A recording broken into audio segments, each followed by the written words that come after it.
When the war started, I was about 13 years old. And when the war starts, it's not something that happens overnight. You don't go to bed one night and you wake up the next day and, oh, now you're at war. Regardless of what you might see in the news, and kind of it happens here differently. You know, you're in war, but it's not in your own territory. What happens is it's like boiling a frog. You're sitting there and you're kind of going on your own life, and you're doing vacations, and you're going to school, and everything is great. And for us, the way it happened was the school was canceled.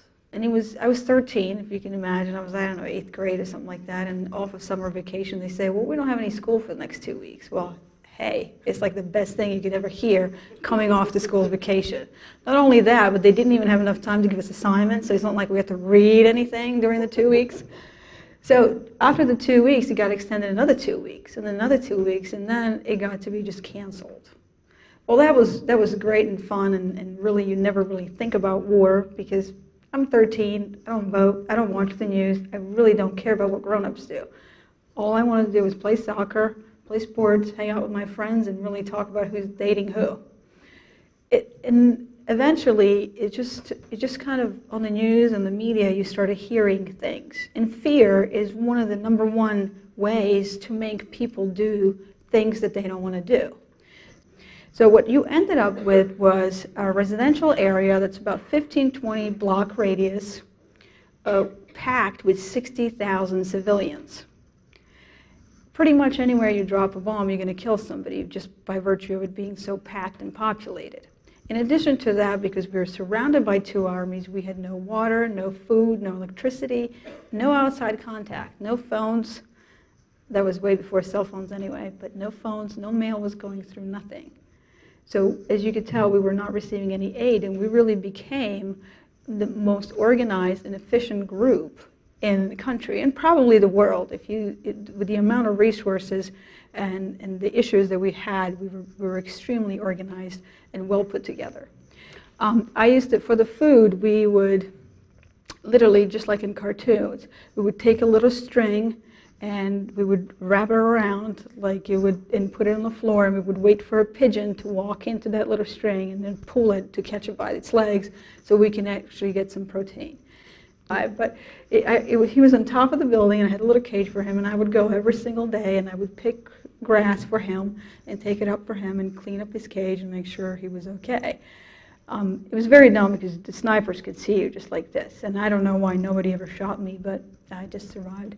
Eventually, I had to make, it was one of the first adult decisions that I made, was we need to eat him.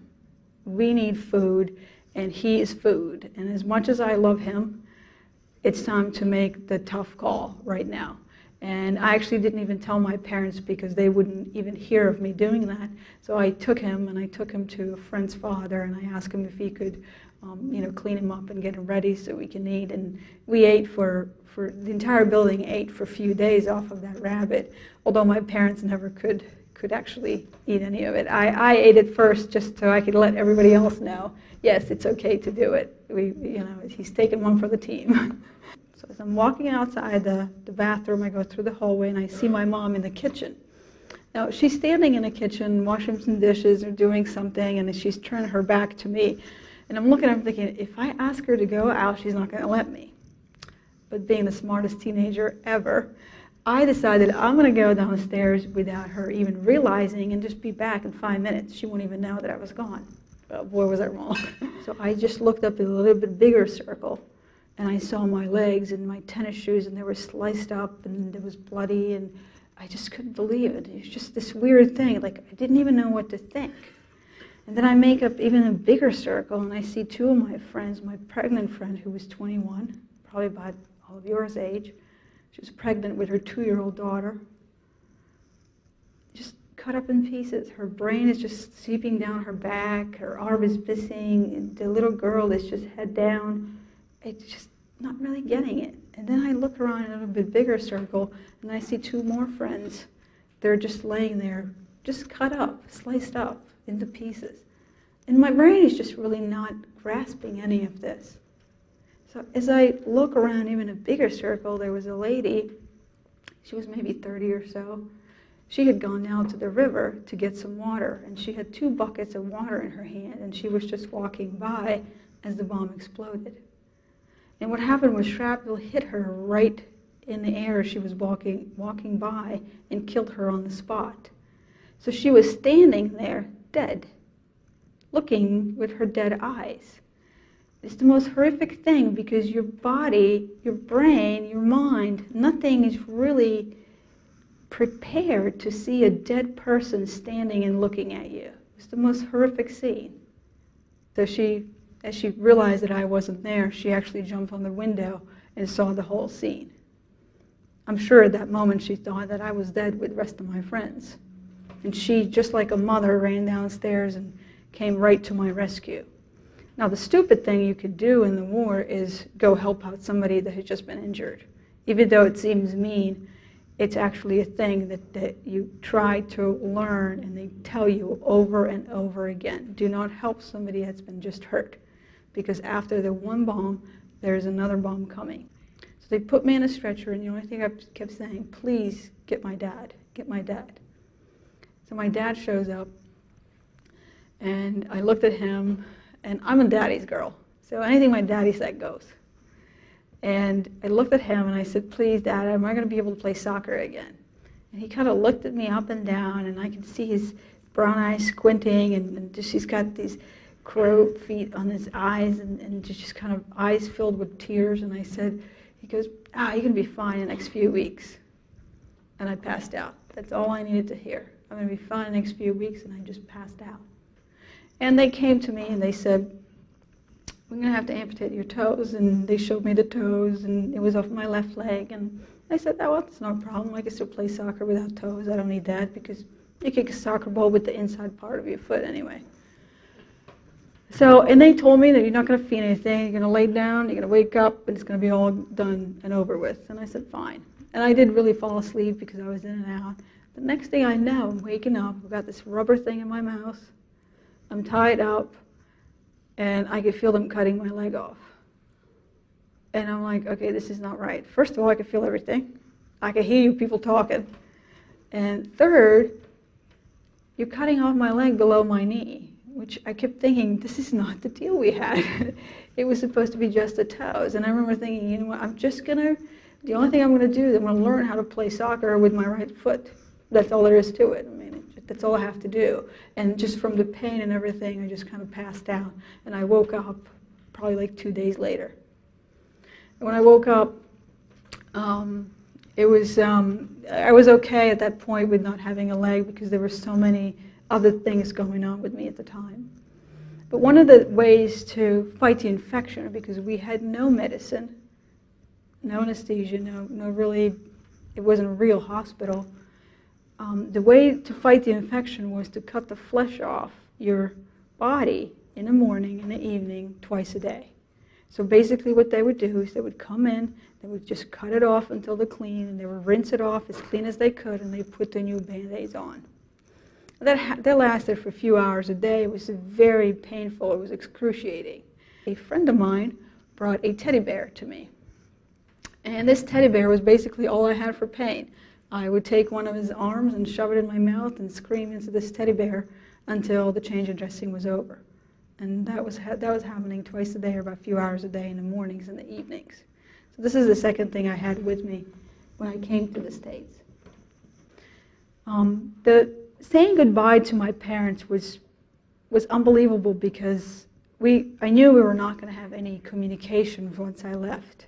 And the hard part was, am I going to be able to see him again? And the minute I left, I knew they could have just been killed, and I would never know. And I knew that was going to keep eating at me all the time. And they came in and they said, we're going to do surgery. And I said, no, nobody's doing surgery. And they said, well, you're not going to feel anything. I said, I don't care. They told me that before. They lied. I do not believe anybody. Did not do it. And they took me into the operating room screaming and crying and sobbing. I just didn't want to do it. The next thing I know, I woke up. I had these beautiful clean bandages on. I had a new fixator. Everything was done, and I didn't feel a thing. And I kept thinking, oh my God, this anesthesia thing is the best thing ever. It's phenomenal. And from that from that moment, the surgeries became really very easy to me. And that's just a matter of perspective. You know, when you set your bar really low, things just get better. And you start there, and it's okay to set the bar low as long as you can achieve it. And then you start working yourself up, and you start raising your bar. The key is to keep raising the bar. 2 years I didn't walk, because by the time everything healed, it took about 2 years for me to get my first prosthetic. And that was a very interesting thing. I could see myself running in my head. I could see myself walking. Every time I had a dream, I would dream as though I had 2 legs. But when the guy came in and he gave me a prosthetic and he put me between rails, he says, "Go ahead, walk." I started to walk and I didn't know what to do. Because after the 2 years, I just forgot how to walk. I didn't know how to make a step. So I stood there and I said, "Hey, I can't do it. What do I do now?" So what I would do, I would just pick up my leg and I would just put it up like this, and I would make a step, and I was like, okay. And then I would do another one, and I would do it like that. And I would just go for hours just to try to train my muscles so I could make that one step. And when you make that first step, then I was able to at least go for a couple steps. But at that time, I was still injured very badly, and I had to walk on crutches. And eventually, from crutches, I moved to a cane.